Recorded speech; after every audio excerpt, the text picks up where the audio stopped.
What up, world? It's Machiavelli Ruffin back with another one, y'all. Little Yummy, Chicago's 11-year-old killer. If you're new to the channel, don't forget to hit that subscribe bell. This is another exclusive, y'all. Man, it's a throwback. Thug life. The story of Lil Yummy is probably the saddest and most insane story I've ever talked about on my channel.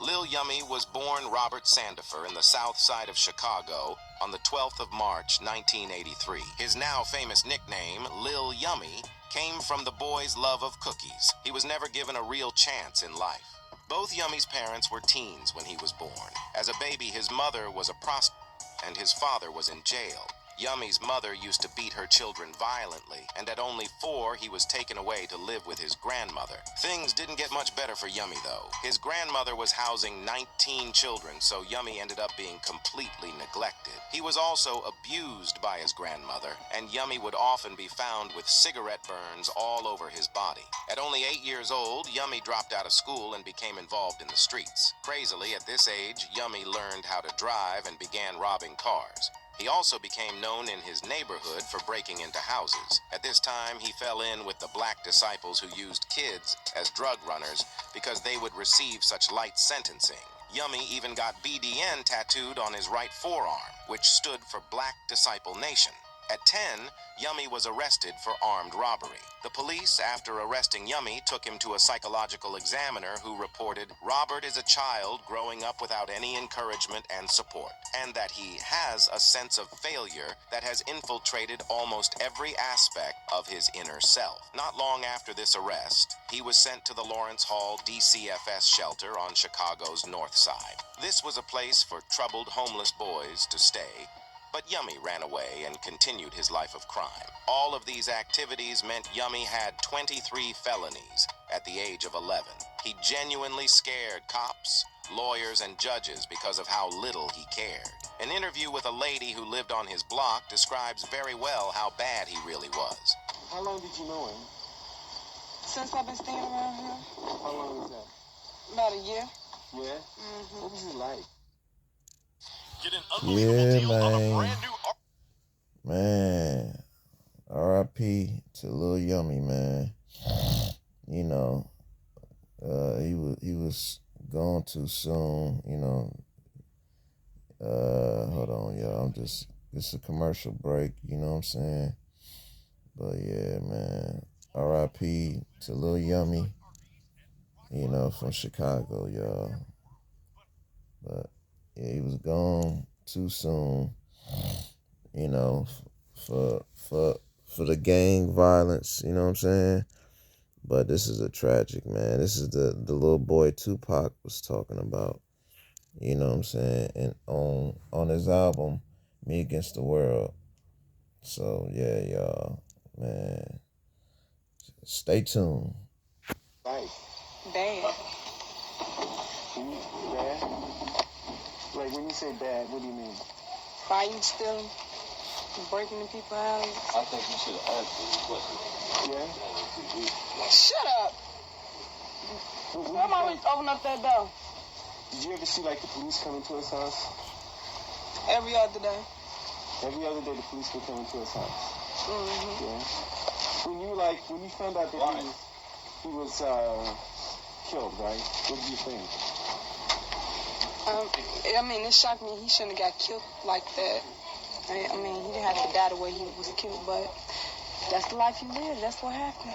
At 11, he was supplied with a gun by a member of his gang and began flexing it to scare people on his block. Sadly, this gun would be the beginning of Yummy's end. A BD member ordered the 4'6" child to carry out a hit on arrival. He approached a group of boys standing on South Perry Avenue around 6:30. Yummy walked up to 16-year-old Keonta Britton and asked him what gang he claimed. Britton told the 11-year-old he wasn't involved before Yummy pulled out a gun and shot him in the stomach at point-blank range. Yummy sprinted away and police quickly arrived on the scene. The police asked the victim who shot him, and Britton replied, "Yummy shot me. I knew it was Yummy. I saw his face before he shot me." Clearly, Yummy, despite his young age, was well known to his rivals. Thankfully, Britton was able to be saved, but Yummy's next victim later that day wouldn't be so lucky. Only 2 hours later, Yummy came back. Just around the corner of where he shot Britton earlier, he spotted 6 guys playing football. He walked up with no mask, wearing a shirt that just said "Boss," and opened fire erratically. Bullets went everywhere. A parked van was hit, a house window was hit, and tragically 14-year-old Shavon Latrice Dean was hit in the head. Shavon, who wasn't even with the boys but simply walking past, died an hour later. The boys Yummy was trying to shoot identified him to police, and a manhunt for the 11-year-old began.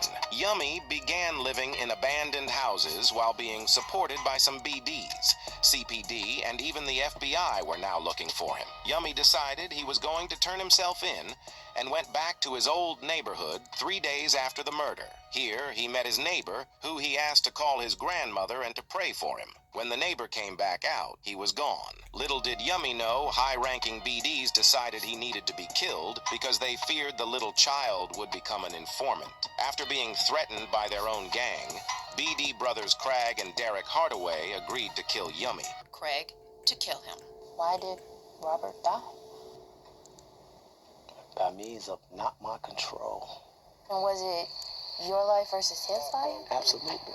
You thought it was that simple as either you do this or you die. And that's how it always boils down. It's not like any wiggle room when you live in that lifestyle. So you're saying you had no other choice? Yes. That's what I'm saying. When the neighbor went inside to call Yummy's grandmother, the brothers drove up to Yummy and promised to get him out of Chicago. The brothers drove Yummy to a railroad underpass. They ordered Yummy to get out of the car and get on his knees. Once he did so, 16-year-old Craig shot him twice in the back of the head, killing Yummy. They left the body, which was found the following day. Yummy's story became world famous after his death, even making the cover of Time magazine. His tragic story became synonymous with the struggle of impoverished children across the nation who have been completely abandoned by the world. Yummy's story had a big effect on Tupac. Tupac often mentioned Yummy and dissed BDs for what they did to him. Do you feel for those mothers who lost their children and babies to senseless gang and youth violence? Do you have a message of consolation for those mothers? Yeah, I do.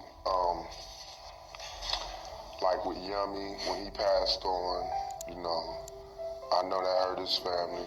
I know it hurt the family of the female he supposedly have, you know, shot. Just recently, this lady wrote me named. The two brothers were found guilty of murder and served 2 decades. Derek was released in 2016 and Craig in 2020. The only positive light in this story is the pair managed to turn their lives around while in jail. After being completely abandoned by the BDs who put no money on the brothers' books, Craig and Derek left the gang. Why not tell? Because I was believing in the foolishness they was telling me as far as the gangs and that lifestyle. What did they tell you? How they gonna be there, support, take care of us, our families, everything. And? Nothing. Literally nothing. No letter, no contact, no money for me, my family, they needs, no lawyer, literally nothing. Both got their GEDs and associated degrees. Derek learned to landscape by working in the prison garden, and Craig is involved in anti-violence programs. It's easy to look at Yummy as a gangster who died the way he lived, but he was a child who never received support from anyone. He was a child who grew up in an environment where a bed to sleep on was a luxury. We're all influenced heavily by our environment. His environment was violence with no guidance.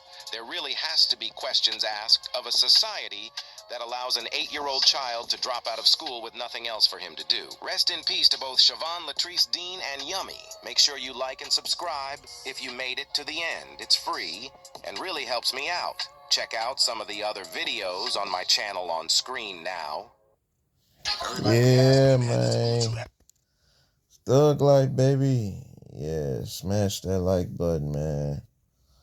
You know, RIP, Yummy again. You know, my condolences. You know what I'm saying, for his mother. And yeah, man, for the little Yummy to get killed at that age, y'all, that was fucked up, man. 11 years old, man. I mean, it's just like, it's too bad back in the day, you know, when he got killed, like they couldn't give him no type of better guidance, you know, and put him into some type of, you know, event for kids that, you know, that grew up from poverty that ain't really had much. You know what I'm saying? I mean, it's fucked up. He had to kill people, and you know, too bad. You know, he was taken too soon, and I get it. He had to do what he had to do to survive, but it's just fucked up, man. You know. Yeah, but Lil Yummy is the little boy that Tupac was talking about when he came to Milwaukee. You know. So yeah, y'all, it's crazy. If y'all ain't heard about the story, you know what I'm saying? Look up Lil Yummy from Chicago, y'all. But yeah, it's a big tragic, you know what I'm saying? Y'all let me know y'all thoughts below on what y'all feel about Lil Yummy. But other than that, y'all know what it is, man. Be safe, stay dangerous, stay blessed.